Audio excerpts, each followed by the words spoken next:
Hey, I'm Miriam, and today we're making a vegan cheese recipe. It's my first time making this, so I don't guarantee that everything might happen well. And if you hear a cat, it's my cousin's cat, because this is her kitchen. He insists on being a part of the fun. We're just gonna go with it. This recipe calls for 1 cup water, 2 ounces pimentos, and we've got a kitty. No!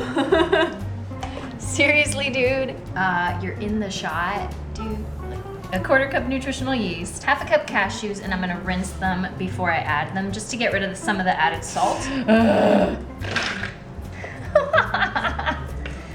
2 tablespoons of arrowroot powder, a tablespoon of oats. So I'm gonna blend this until smooth. Seems easy enough. You can really smell the pimento. I'm going to bring 1/2 cup of water to boil. So I have all my ingredients blended and 1/2 cup of water is almost boiling. I'm gonna add all of this into that saucepan until it thickens. Really, really liquidy and not cheese-like just yet. But I'm trusting. I'm gonna leave that uncovered so that the water can evaporate. It looks thickened, so let's try it out.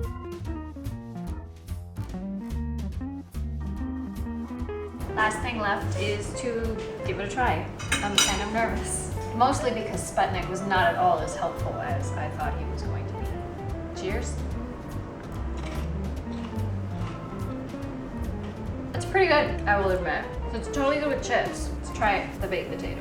I was really expecting a disaster. It's really pretty good. I thought because my blender is not super fancy and you can still see a little bit of the grittiness from the nuts, it was going to have a weird texture, but you really don't even notice that. I wish I'd brought some veggies or something to throw on top of this potato. Wow, there you go. Non-cheese sauce. Super easy to make. Sputnik helped me. Now it looks like he's taking a nap and he really could not care any less about this cheese sauce. So I'm gonna finish this potato. Thanks for watching and I hope you try this out and enjoy it.